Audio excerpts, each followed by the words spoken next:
அனைவருக்கும் வணக்கம். NIOS எல்லா மாணவர்களும் கேட்கக்கூடிய ஒரு விஷயமா இருக்குது. NIOS பற்றி சொல்லுங்கள் சார், NIOS ஈஸியாக எப்படி சார் பாஸ் பண்ணணும் அப்படிங்கலாம் கேட்குறீங்க. அதுக்கான ஒரே ஒரு பதில் என்ன அப்படின்னா, நீங்கள் படிக்கணுங்க. படிக்காமல் NIOS நம்ம ஈஸி பண்ண முடியாது. சரிங்களா? NIOS பேப்பர் திருத்துறது யாரோ, எக்ஸாம் எழுதுறது எங்கேயோ. சரிங்களா? படிக்கிறது நீங்கள் மட்டும்தான். அப்படி இருக்கும்போது நீங்கள் NIOS ஈஸியாக எப்படி பாஸ் பண்ண முடியும் சொல்லுங்கள்?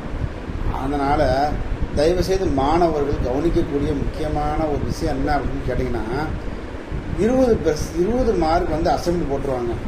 ப்ராக்டிக்கல் சப்ஜெக்டாக எடுத்தால் 10 மார்க் போட்டுருவாங்க. 30 மார்க் ஆச்சா? ஒரு 15 மார்க் தான். இவனால் படிக்க முடியாதா?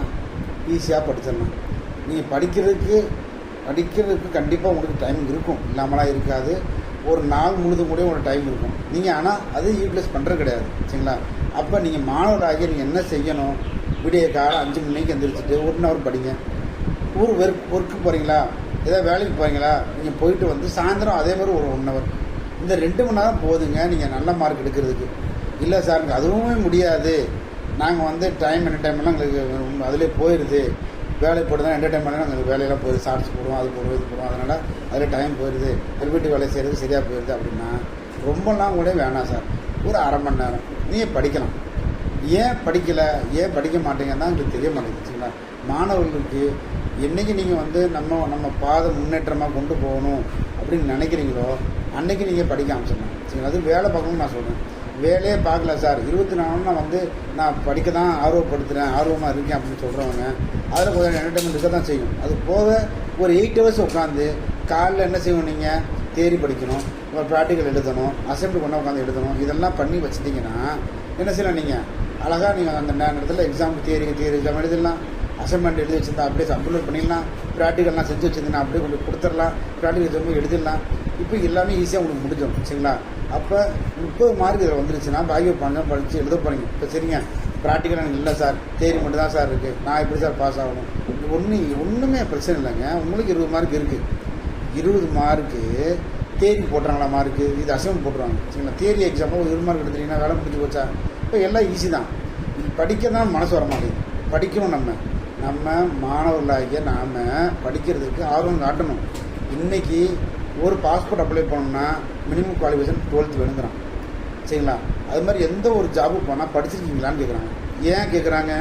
சார் படிச்சிருந்தா தானே நீங்கள் ஏதாவது வாசிக்க முடியும், படிச்சிருந்தா தானே நீங்கள் மேக்ஸ் பண்ணி தான் கணக்கு போல பண்ணி வாங்கி காசு வாங்கி போட முடியும் சொல்லுங்கள்.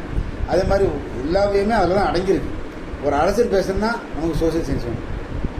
அது மாதிரி நமக்கு ஒரு வரலாறு நம்ம பார்க்குறோம், ஒரு வரலாறு பற்றி நம்ம பேசுகிறோம், ஒரு வரலாறு பார்க்குறோம் அப்படின்னா அதுக்கு என்ன வரலாறு கண்டிப்பாக வேணும். ஒரு இடத்துக்கு போகிறீங்க, டூரிஸ்ட் பிளேஸ் போகிறீங்க, இங்கே வரலாறு சம்மந்தமான நிறைய இடங்கள் நீங்கள் பார்க்கலாம். அப்போ வரலாறு வேணும். அப்போ ஹிஸ்ட்ரி வேணும், சோசியல் சயின்ஸ் இருந்துச்சுன்னா இது 3மே அடங்கிடுமா? அப்படி எல்லாமே படிப்பில் தான் நமக்கு கல்வி அறிவை வளர்த்துக்க முடியும். இந்த கல்வி அறிவு மூலமாக நம்ம வாழ்க்கையை வளர்த்துக்க முடியும். இந்த கல்வி அறிவுனால வேலை கிடைக்க போகிற கிடையாது. வேலை கிடைக்குன்னா 100% உத்தரவாதம் கொடுக்க முடியாது. வேலை கிடைச்சி தான் ஆகணும், வேறு வழி இல்லை. நம்ம கவர்மெண்ட் வேலையோ ப்ரைவேட் வேலையோ ஏதோ ஒரு வேலை நம்ம செஞ்சு தான் ஆகணும், நம்ம குடும்பத்தை காப்பாற்றி தான் ஆகணும், அதில் முன்னேற்ற பாதை அடைஞ்சு தான் ஆகணும். சரிங்களா? அப்போ வேலைங்கிறது வேறு விஷயம். படிப்புங்கிறது அறிவு வளர்த்துக்கிறது தான் படிப்பு. சரிங்களா? அறிவு வளர்த்துக்கிறது தான் படிப்பு. அப்போ அந்த படிப்பை நம்ம கரெக்டாக பயன்படுத்தணும். NIOS மாணவர்கள், அதாவது national institute of open school மாணவர்களுக்கு நாங்கள் அட்மிஷன் போட்டு தரணும்.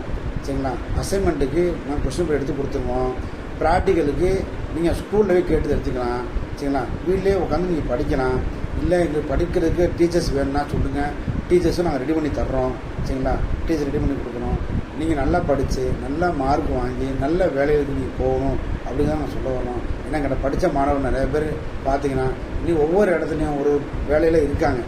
அதில் எந்த ஒரு மாற்று கருத்துமே கிடையாது. அதனால் தயவுசெய்து மாணவர்களாகிய நீங்கள் கண்டிப்பாக படித்து நல்ல மார்க் வாங்கணும், நல்ல வெற்றி அடையணும், நல்ல வாழ்க்கை முன்னேற்ற பாதை போகணுங்கிறது எல்லாம் வல்ல இறைவனை வேண்டி விரும்பிக் கொள்கிறேன். நன்றி, வணக்கம்.